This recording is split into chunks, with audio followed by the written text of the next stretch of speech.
Salam pemirsa setia Mata Ketiga. Hari ini kita akan bincang-bincang sejenak tentang mitologi Yunani. Mitologi Yunani mungkin yang paling kompleks dan luas dari semua mitos. Sama seperti semua mitos yang pernah dibahas Mata Ketiga sejauh ini, entah kapan munculnya kisah dalam mitologi Yunani ini. Sebuah kepercayaan mengenai lahirnya dewa dan dewi muncul di kalangan luas, jauh sebelum bumi terbentuk dan belum ada kehidupan di alam semesta ini. Hanya ada chaos. Dia dipercayai sebagai awal dari segala materi penciptaan dunia ini bersumber, merupakan sosok misterius pertama yang tidak memiliki wujud dan hanya menyerupai kegelapan. Alkisah bahwa dahulu kala ada beberapa cerita tentang pertarungan antara dewa-dewi, pertarungan antara dewa dengan Titan, dan bahkan pertarungan mereka dengan para monster-monster yang memiliki kekuatan luar biasa. Catatan tertulis paling awal dari mitologi Yunani dapat ditelusuri kembali ke epik Homer 3000 tahun yang lalu, yaitu Iliad dan Odyssey. Salah satu karakter terpenting dan inti dalam mitologi Yunani adalah Zeus, pemimpin para dewa. Tapi Zeus bukanlah dewa pertama dalam mitologi Yunani.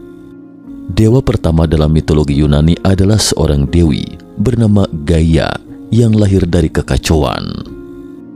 Hampir semua mitos kuno berawal dari chaos. Ini semua sesuai dengan teori Big Bang yang merupakan awal terbentuknya alam semesta. Mitologi Yunani penuh dengan dewa-dewa luar biasa yang mewakili beragam bagian kehidupan dan memiliki banyak pengaruh di dunia. Gaia atau Gaia adalah personifikasi ilahi dari bumi dan ibu pemimpin semua hal yang ada. Dia sering disebut sebagai Dewi Bumi, tetapi dia lebih dari itu. Dia adalah bumi itu sendiri. Sebagai salah satu dewa primordial atau dewa dan dewi yang lahir pertama, Gaia adalah personifikasi tubuh celestial yang menampung semua kehidupan. Dia menciptakan dewa langit Uranus. Kemudian Gaia melahirkan 18 dewa, termasuk 12 Titan dan 3 Kyklops, yaitu makhluk raksasa bermata satu dan Hekatonkir, makhluk raksasa bertangan 100 dan berkepala 50 setelah dibuahi oleh darah Uranus. Dalam mitologi Yunani, para Titan adalah anak-anak Uranus atau langit dan Gaia atau bumi. Titan adalah generasi sebelum Olympian atau para dewa dan dewi yang dipimpin oleh Zeus yang tinggal di gunung Olympus. Ada 12 Titans, 6 laki-laki dan 6 perempuan. Titans laki-laki adalah Cronus atau Kronos, Lapetos atau Lapetus, Hyperion, Oceanus, Koeus atau Koios, dan Creus atau Krius atau Krios. Titans perempuan adalah Theia, Rhea, Mnemosyne, Phoebe, Thetis dan Themis. Atlas dan Prometheus yang merupakan anak-anak Lapetus juga dianggap sebagai Titan. Nama Cronus dalam mitologi Romawi adalah Saturnus yang diadopsi menjadi nama salah satu planet di tata surya. Kyklops makhluk bermata satu yang membuatkan senjata untuk para dewa. Gaia juga pernah berhubungan dengan Pontos dan melahirkan 3 dewa laut, seorang dewi laut, dan seekor monster laut bernama Keto. Sedangkan dengan Tartaros, Gaia melahirkan Typhon yang nantinya menjadi leluhur dari para monster. Era inilah yang dikenal sebagai era kekuasaan Protogenoi, sebelum nantinya dunia dikuasai oleh para Titan setelah salah satu dari Titan tersebut membunuh Uranus, ayah mereka sendiri.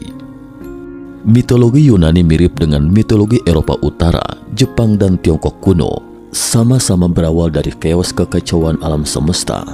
Kemudian muncullah dewa raksasa ketika itu, setara dengan Dewi Nuwa Tiongkok kuno, yang berbentuk ular di bagian bawah badannya juga berwujud raksasa. Para dewa ini berpasang-pasangan, selain sebagai saudara, juga pasangan suami istri. Para dewa ini ada yang berkepala sapi atau badan berbentuk ular dan semacamnya. Para dewa ini masing-masing memiliki kesaktian yang tidak sama. Karena itu, Uranus orang tua mereka sangat khawatir anak-anak mereka akan merampas tahta rajanya. Para Hekatoncheir dan Kyklops pun kemudian dikurung oleh Uranus di Tartaros atau tanah kegelapan. Mengetahui hal itu, Gaia pun marah dan mengajak anak-anaknya yang lain untuk memberontak melawan Uranus. Titan yang termuda, Kronos, menerima ajakan Gaia. Pada suatu malam, Gaia bersetubuh dengan Uranus. Sementara Kronos berbekal sabit pemberian Gaia, diam-diam mendekati ayahnya. Kronos lalu menyerang Uranus, memotong alat kelamin Uranus dengan sabit yang dibawanya dan melemparnya ke laut. Uranus menjerit kesakitan dan menghilang dari dunia atau mati. Sebelum dia menghilang, Uranus mengutuk Kronos bahwa dia juga suatu saat akan digulingkan oleh anaknya. Sejak itu, Kronos menjadi penguasa dunia baru. Saat berkuasa, Kronos menikahi saudari perempuannya yaitu Rhea, Titan yang juga dikenal sebagai Dewi Kesuburan, dan melahirkan 6 anak, 3 laki-laki dan 3 perempuan. Di antara 6 anak-anak Kronos ini, 3 di antaranya mungkin sudah tidak asing lagi, yakni Hades atau dewa dunia kematian, Poseidon atau dewa laut, dan Zeus raja langit. Hades sering disimbolkan dengan tongkat kerajaan. Sementara itu simbol dan senjata utama dewa laut Poseidon adalah Trisula, mungkin sekali tombak ikan. Sedangkan Zeus memiliki simbol sapi jantan. Namun Kronos tidak membebaskan para Hekatoncheir dan Kyklops dari Tartaros. Dia membiarkan mereka terkurung di sana. Gaia lagi-lagi marah dan akibatnya meramalkan bahwa Kronos pun akan dikalahkan oleh putranya sendiri. Kronos ketakutan pada ramalan tersebut dan berusaha mencegahnya terjadi. Dia menelan setiap anak yang dilahirkan oleh istrinya. Namun Rhea berhasil mengelabui Kronos dengan memberikan batu berlapis kain untuk ditelan, sementara anak keenamnya Zeus disembunyikan di kereta. Ketika Zeus dewasa, dia berhasil membuat Kronos memuntahkan semua anak-anak yang pernah ditelannya. Zeus mendapatkan bantuan dari Metis untuk membuat Kronos memuntahkan saudara-saudarinya. Titanomakia atau Perang Titan dalam mitologi Yunani adalah serangkaian pertempuran yang terjadi selama 10 tahun antara para Titan melawan dewa-dewi Olympus jauh sebelum keberadaan manusia.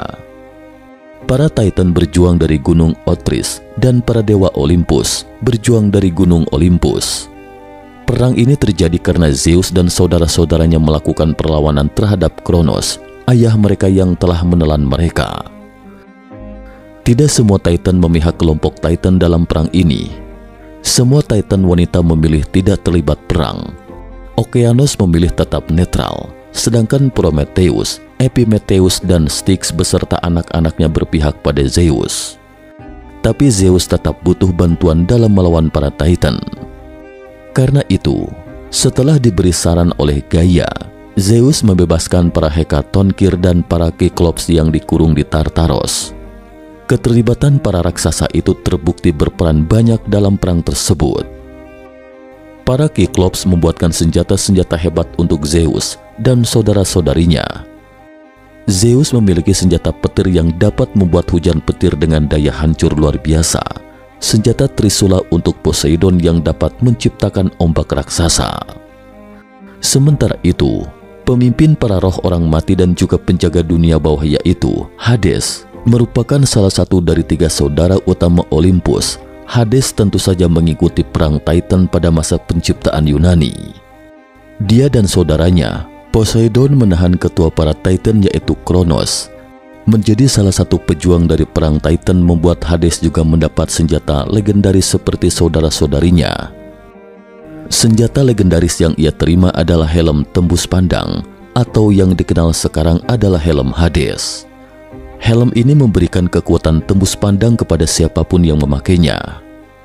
Hades menggunakan helm ini untuk menghancurkan senjata para Titan dengan cara menyelinap. Ia juga bersama Poseidon menyelinap ke belakang Kronos dan langsung menahannya agar Zeus bisa menghabisi sang Titan. Hades kemudian menjadi penguasa dunia bawah dan mengatur semua roh orang mati dari sana. Perang pun pecah antara para Titan dan dewa Olympus. Beberapa Titan memihak dewa Olympus, termasuk Prometheus yang merupakan Titan tercerdas. Para dewa Olympus berhasil mengalahkan para Titan dan mengurung mereka di Tartaros. Zeus lalu menjadi penguasa dunia, namun dia membagi wilayah kekuasaan bersama kedua saudaranya, Poseidon dan Hades, dengan Kyklops dan Hekatonkir yang memerintah dari Gunung Olympus setelah pertempuran 10 tahun. Namun para Titan yang terlibat dalam perang tersebut kemudian dikurung oleh Zeus di Tartaros. Kecuali Atlas sebagai pemimpin dari para Titan. Atlas dihukum untuk menopang langit di pundak selama hidupnya. Konon hukuman ini jauh lebih berat dari sekedar dipenjara di Tartaros. Keputusan Zeus untuk memanjarakan para Titan di Tartaros ternyata membuat Gaia marah. Gaia pun bersetubuh dengan saudaranya Tartaros dan melahirkan anaknya yang terakhir, sesosok makhluk yang luar biasa berbahaya dan menakutkan. Dialah naga Typhon. Typhon adalah monster naga raksasa. Ukurannya sangat besar dan tingginya melebihi gunung tertinggi, bahkan kepalanya mencapai bintang-bintang. Typhon berwujud setengah monster. Di bawah lengannya terdapat 100 kepala naga yang siap memangsa apa saja, sedangkan di bawah pahanya ular-ular beracun bergulung-gulung. Bukan hanya itu, makhluk ini pun bisa menyemburkan api, menelan segalanya. Dia adalah salah satu monster paling mematikan dengan kekuatan semesta alam. Typhon yang mengemban misi dari ibunya kemudian menyerang kediaman para dewa Olympus. Saking kuatnya Typhon, para dewa hanya mampu melarikan diri agar bisa selamat karena semua senjata mereka tak mempan di hadapan Typhon. Tetapi di antara para dewa ternyata masih ada yang berani berdiri tegak menghadang sang monster. Adalah Zeus, sang pemimpin, yang berusaha mempertahankan kekuasaan yang telah direbut dengan susah payah dari para Titan. Zeus menghunus petirnya dan Typhon pun menerjang Zeus.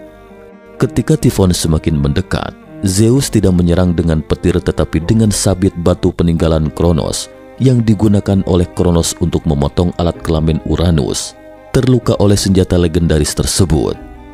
Typhon terluka parah dan Zeus merasa di atas angin dan terlalu percaya diri. Hal itu merupakan bumerang bagi Zeus, sehingga pada pertarungan berikutnya, Typhon mampu membelit Zeus dengan menggunakan ular-ularnya. Typhon tidak berhenti sampai di situ.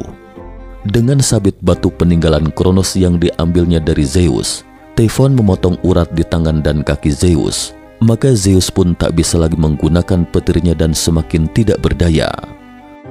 Typhon lalu mengurung Zeus di sebuah gua di Kilikia dengan dijaga oleh naga Delfin. Untuk sesaat tak ada lagi harapan bagi para dewa, tetapi ternyata masih ada dewa yang berjuang. Hermes mengambil urat Zeus yang dipotong Typhon dan mendatangi dua tempat Zeus dikurung. Hermes mengendap-endap memasuki gua itu, karena jika Delfin sampai tahu, maka akan sangat berbahaya baginya. Delfin terlalu kuat untuk dihadapi oleh seorang dewa muda seperti Hermes. Zeus yang dikurung dan tak berdaya terkejut ketika didatangi Hermes. Tetapi setelah tahu bahwa Hermes membawa uratnya, keberaniannya timbul lagi. Hermes pun memasang lagi urat itu pada Zeus. Zeus yang bisa menggunakan petirnya lagi langsung pergi menghadapi Typhon. Kali ini dia bertekad untuk benar-benar mengalahkan sang monster. Zeus mengejar Typhon sampai ke Sisilia dan di sana mereka bertarung lagi. Typhon mengangkat gunung Etna dan hendak menjatuhkannya ke badan Zeus. Zeus dengan cepat menghujamkan petirnya dengan kekuatan penuh ke tubuh Typhon. Sang monster merasa kesakitan dan melepaskan gunung yang dipegangnya. Gunung tersebut jatuh dan menimpa tubuh Typhon sendiri. Typhon pun terjebak selamanya di sana. Walaupun begitu, Typhon tetap hidup dan terkadang memberontak ingin keluar. Gerakan-gerakan Typhon menyebabkan gempa bumi di daerah itu, sedangkan semburan apinya menyebabkan letusan gunung Etna. Singkat cerita, Zeus kemudian mengawini Metis yang kemudian hamil. Namun karena nubuatan akan ditinggalkan oleh keturunannya, dan Gaia juga memprediksi bahwa ketika istri pertama Zeus, yakni Metis hamil, dia akan memiliki dua anak yang luar biasa. Seorang putri setara dengan Zeus sendiri dalam kebijaksanaan dan keberanian, dan seorang putra dengan jiwa seorang penakluk yang akan menjadi raja dari dewa dan manusia. Zeus tidak ingin kehilangan supremasinya atas dunia.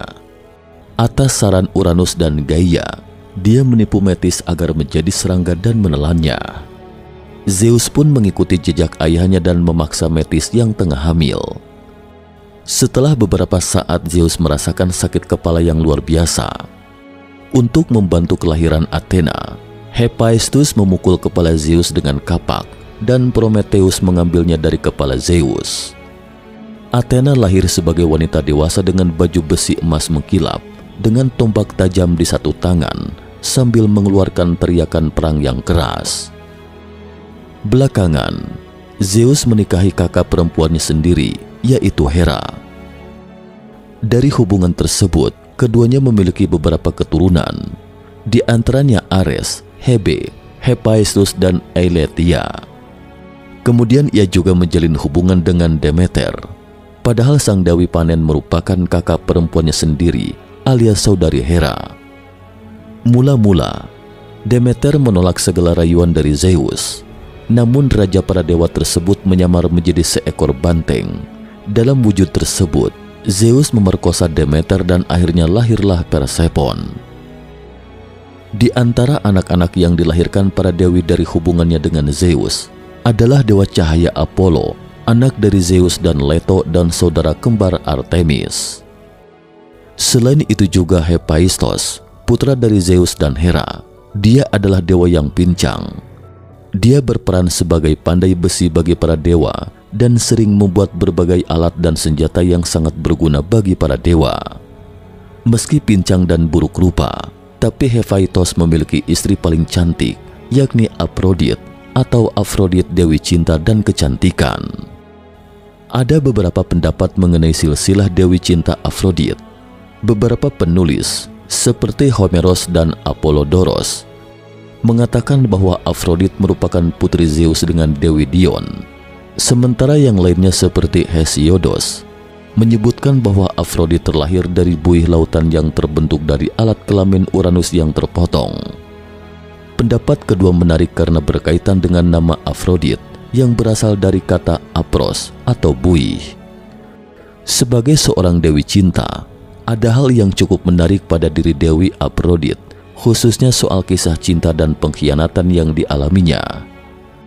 Kisah ini menjadi salah satu kisah yang cukup ramai dibahas oleh para penggemar mitologi Yunani. Diketahui jika Dewi Aphrodite menikah dengan Hephaestus yang merupakan dewa metalurgi dan api. Hephaestus sering dianggap sebagai yang paling jelek dari 12 dewa Olympus. Diketahui bahwa pada akhirnya Dewi Aphrodite menjadikan Ares kekasih gelapnya. Ya, Ares di sisi lain merupakan dewa yang tampan dan gagah. Hal ini dikarenakan dia merupakan dewa perang dan dianggap cocok menjadi pasangan Dewi Aphrodite yang merupakan dewi kecantikan serta cinta. Dewa Zeus dikenal memiliki banyak anak, baik dari kalangan dewa atau manusia setengah dewa. Manusia setengah dewa memiliki kesaktian laksana dewa, tapi tidak memiliki usia seperti dewa. Dalam mitologi Yunani, manusia setengah dewa ini umumnya disebut kesatria atau pahlawan. Prometheus dan makhluk pertama bumi. Setelah dunia tercipta dan para dewa telah memenangkan peperangan, daratan yang terhampar di bawah gunung Olympus masih belum terisi. Walaupun Gaia, dewi pertama, telah lama ingin menciptakan makhluk hidup untuk menempati bumi. Akhirnya Zeus memutuskan bahwa sekaranglah waktu yang tepat untuk menciptakan makhluk hidup untuk menempati bumi, karena pada saat itu tidak ada monster di bumi dan bumi sedang berada dalam kedamaian. Zeus pun mulai menciptakan makhluk hidup untuk menempati dunianya yang indah. Prometheus adalah seorang Titan yang dikenal karena kecerdasan dan keahliannya. Selama perang antara para Titan dan Dewa Olympus, Prometheus memihak Zeus karena mengetahui bahwa para Dewa Olympus akan memenangkan perang. Sayangnya Prometheus tidak berhasil membujuk ayahnya Lapetos dan saudaranya Atlas untuk bergabung bersamanya. Akibatnya Lapetos dikurung di Tartaros, sedangkan Atlas dihukum memikul langit di pundaknya. Prometheus memiliki kekuatan untuk melihat masa depan. Dia berhasil menyelamatkan keturunannya selama banjir besar. Prometheus adalah pelindung umat manusia. Dia juga merupakan yang paling cerdas dan cerdik di antara para dewa. Dia mencuri api dari Olympus, menyembunyikannya dalam tangkai atas, dan memberikannya kepada manusia. Dia mengelabui Zeus untuk memperoleh bagian terburuk dalam persembahan kurban bagi para dewa, sementara manusia berhak menjaga bagian terbaiknya untuk mereka sendiri. Akibat tipuannya itu, Prometheus dihukum oleh Zeus yang memerintahkan supaya dia dirantai di puncak Kaukasus. Seekor elang raksasa memakan hatinya setiap hari. Mitologi Yunani memberi banyak pengaruh pada kebudayaan manusia saat ini. Menurut mitologi Yunani, manusia diciptakan sebanyak 5 kali. Generasi emas. Bangsa manusia yang pertama diciptakan adalah generasi emas. Mereka hidup bahagia di bumi. Wujud mereka mirip dengan para dewa. Tubuh mereka selalu bugar, bebas dari penyakit dan rasa letih. Usia lanjut pun tidak membuat mereka lemah. Mereka meninggal dengan tenang dalam tidurnya setelah tahun-tahun kehidupan yang panjang. Generasi emas ini hancur karena kesalahan Kronos ayah Zeus. Generasi perak. Generasi perak adalah generasi manusia berikutnya yang mendiami bumi.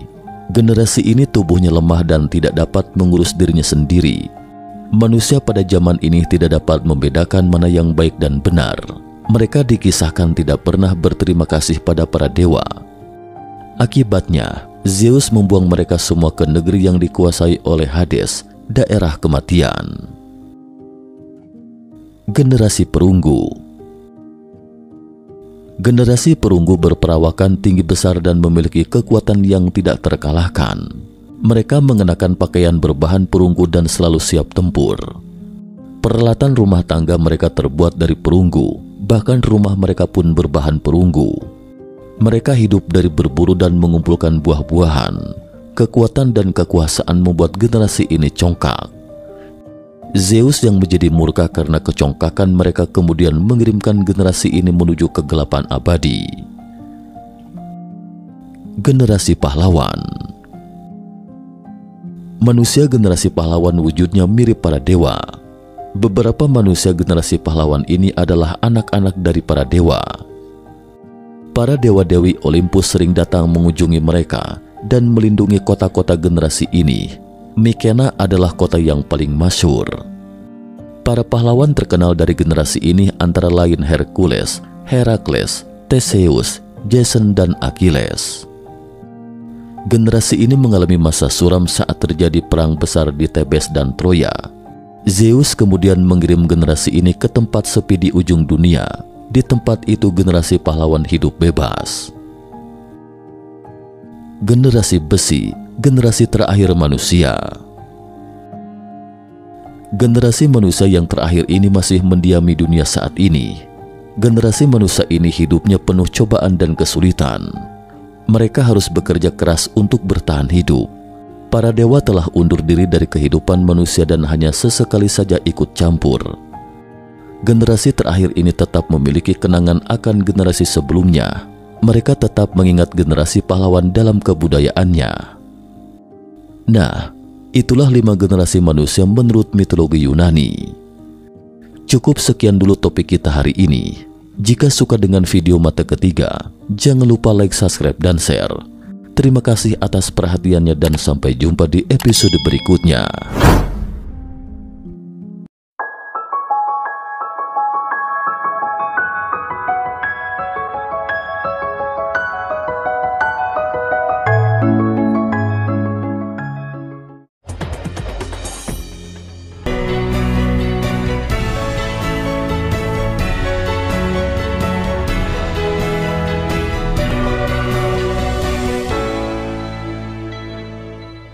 Harga kelapa kopior minimal 10 kali lipat dibandingkan harga kelapa biasa. Petani pun tahu betul perbedaan ini. Hanya masalahnya mereka tidak tahu bagaimana cara membudidayakannya. Namun rakit kelapa menjadi kopior semua nyaris 100%. Kita subkultur atau ganti media yang baru. Patan pelandet ini Pak, Pengaturan suhunya seperti apa? Ya, jadi di lab, kelembabannya begitu ya, mungkin pasti berpengaruh ya Pak ya? ya, jadi lingkungan di lab itu lingkungan yang terkontrol. Jadi kita atur suhunya 25 sampai 26 derajat Celcius dengan pencahayaan lampu TL. Untuk yang tabung selama besar ya? di tabung besar. Cairan hitam ini bukan media sembarangan, melainkan media yang menjadi prasyarat tumbuhnya kelapa kopior hingga nyaris 100%. Dikarenakan keunikannya inilah, formula ini dirahasiakan Linhaki sejak 1997. Kelapa kopior adalah plasma nutfah atau tumbuhan asli Indonesia yang tidak ada duanya di negara lain. Mungkin inilah salah satu dari sekian banyak karunia dari Yang Maha Kuasa pada bangsa ini.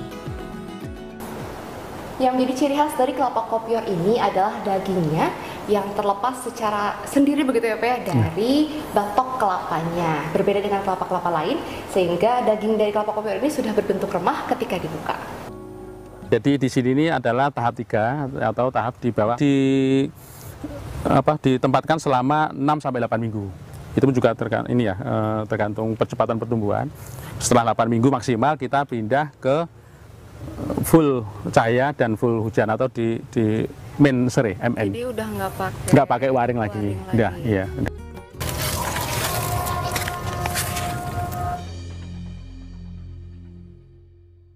Perbedaannya secara morfologi, tipe genja itu dia itu pendek atau slow growth ya, meningginya itu lambat. Dan dia untuk masa reproduktif atau masa generatif dia itu lebih cepat. Dia 3 tahun dan berbunga dan berbuah. Jika kita lihat masih pendek-pendek dia berbuah. Kalau yang tipe dalam, seperti yang tipe dalam, dia berbuahnya umur 5 tahun. 5 tahun baru berbuah. Gitu. Dan dia buahnya lebih besar-besar. Kalau genja buahnya kecil-kecil, namun jumlah buah per tanda lebih banyak. Jadi untuk genja buah seukuran segitu sudah bisa dipanen? Bisa, sudah bisa ya. Pasar kelapa kopior saat ini memang masih terbuka lebar. Karena itu, sungguh sayang jika kekayaan intelektual yang fenomenal ini tidak diindustrialisasikan.